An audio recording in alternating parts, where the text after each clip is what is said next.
It is the year 2002, the 877th day since the moon left Earth's orbit and began its epic journey into the great void of intergalactic space. Astronaut Tony Bellini lies unconscious in the medical center, attended by Dr. Helena Russell, as Commander Koenig enters. How is he? As well as can be expected after a point-blank stun from your laser gun. It was the only way I could keep him from taking off in the Eagle. I can't imagine what got into him. I've been expecting something like this ever since he returned from the Ultra Probe. You didn't know him before the Ultra Probe was launched. He was probably the world's top athlete, a highly talented poet, and perhaps the best astronaut ever to leave Earth. Your image of him isn't the man I know. He's unstable, John, a suppressed hysteric, subject to recurring nightmares and hallucinations. Where was he trying to go here in the middle of nowhere? And in his pajamas? We're 3 months Eagle traveling time to the nearest star system. I don't know what was in his mind, but I do know that something happened out there beyond Ultra. Something neither you nor I can understand. It's haunting him, destroying him. After all this time, you don't still believe that story of his about a monster? I don't know what to believe, but look at the facts. The Ultra Probe ship was launched from Moon Base Alpha 5 years ago, June 6th, 1996, with Captain Tony Bellini and a crew of 3. Astrophysicist Darwin King, radiation expert Juliet Mackey. And Dr. Olga Vishenskaya in charge of medical. 8 months after takeoff, they reach their objective, the newly discovered planet Ultra, and start preparations for a manned landing. But as the probe ship moves behind Ultra, all contact with Moon Base Alpha is lost. And the only report of what happened then is the one given by Tony himself. And our preparations for a manned landing were almost complete, when suddenly... Captain Bellini, contacts on the radar screen. Phew! Must be 20, 30 of them, small and stationary. Probably metallic. Computers, beam scanners, sensors, everything we've got. Focus in. I'm changing course. We're going to take a look. Captain, out the window, look. Spaceships, over 20 of them. All different sizes and shapes, just hanging there, drifting aimlessly. Obviously from a wide variety of space civilizations. There are ships here that could make the dream of interstellar travel a reality. We could be liberated from our own solar system, even from our own galaxy. Look at that one, Captain. It's huge. Looks like a proton drive dish at the far end. Any signs of life? No, sir. There's got to be someone in it. King, check with computer. Mackie, put the booster on every band in the life spectrum. Still nothing? Absolutely no signs. It's like a graveyard. Well, the tombs of the pharaohs tell us all we know about ancient Egypt. So let's open this one up and see what we can learn.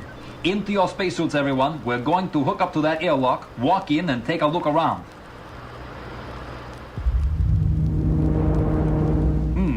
Nothing unusual here. Typical entry corridor. That door ahead looks like it could lead to the main module.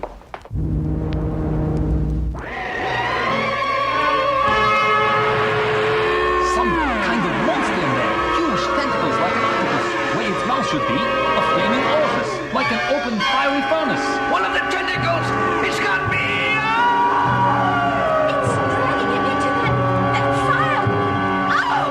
Captain, for God's sake, close the door. I can't close it, it's jammed. Good Lord, it's got Mackie and Vishenskaya, they're all gone. And now one of the tentacles reaching for me. Gotta get back to the command module and blast out of this death trap.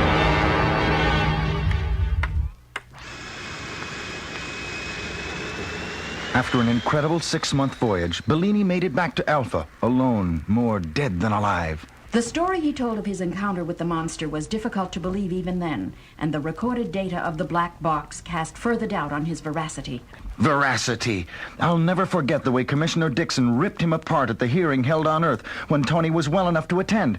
Victor and Tony and I just sat there while Dixon... You want us to believe that you, Captain Bellini, went into the jungle beyond Ultra, stood face to face with the dragon, and managed to survive, even though all 3 of your crew were destroyed by it.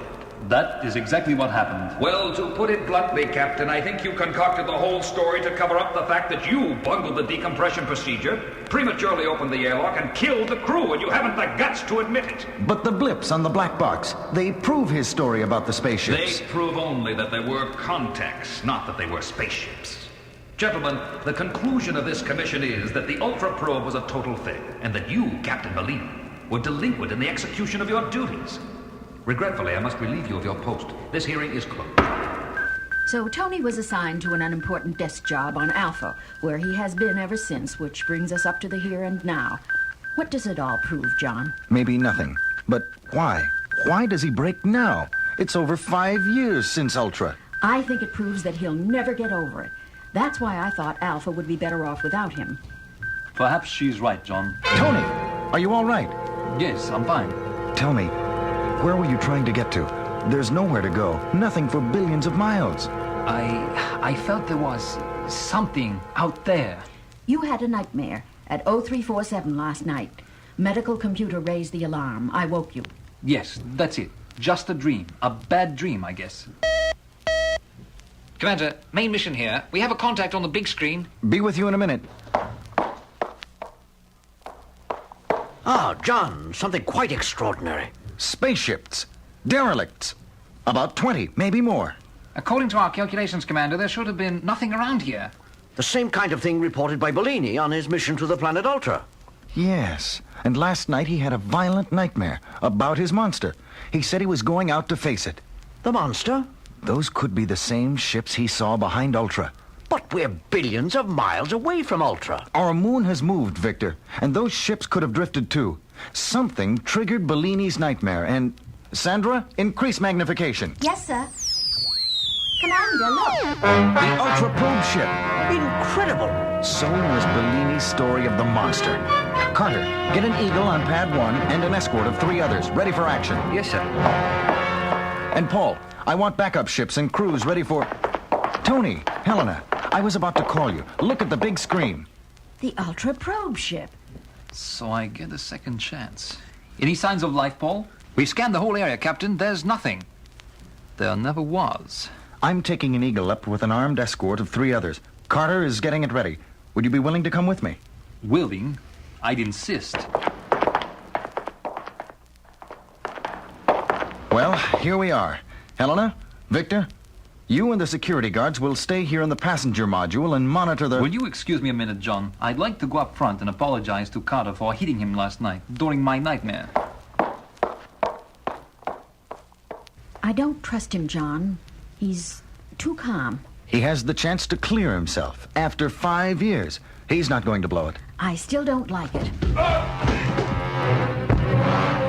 Look, it's Carter. Bellini slugged him again like he did last night when we tried to steal the Eagle.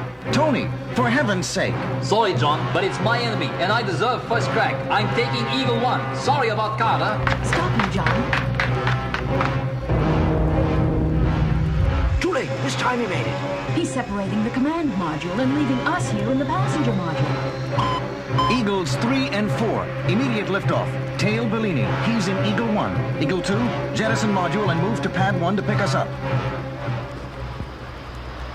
A little while later, Carter, fully recovered, is at the controls of Eagle 2 as they approach the lifeless Ultra probe ship, still attached to the huge alien derelict ship.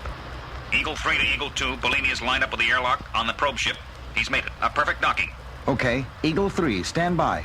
Alan, line up for a docking on the main module. Helena, any life signs? Nothing. Wait. Something? An alien life form? No. Just Bellini.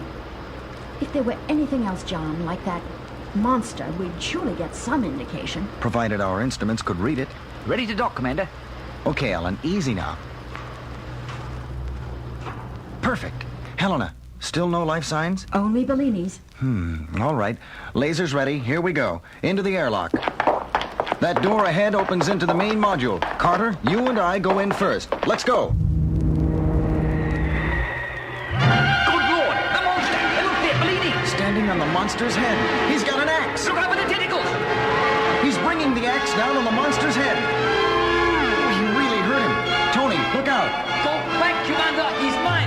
This time He shot him! Drop the axe! He's falling. Tony! The monster! It's got him! Oh, Lord. Fire all lasers. They don't seem to have any effect. Keep firing. I'm going to get that axe. Moving between the flailing tentacles, Koenig works his way close to the monster's head, picks up the axe, and with every bit of strength he can muster, drives it into the creature's head. You caught him! Yeah, but what a price to pay. Later, on the way back to Alpha. Poor Tony.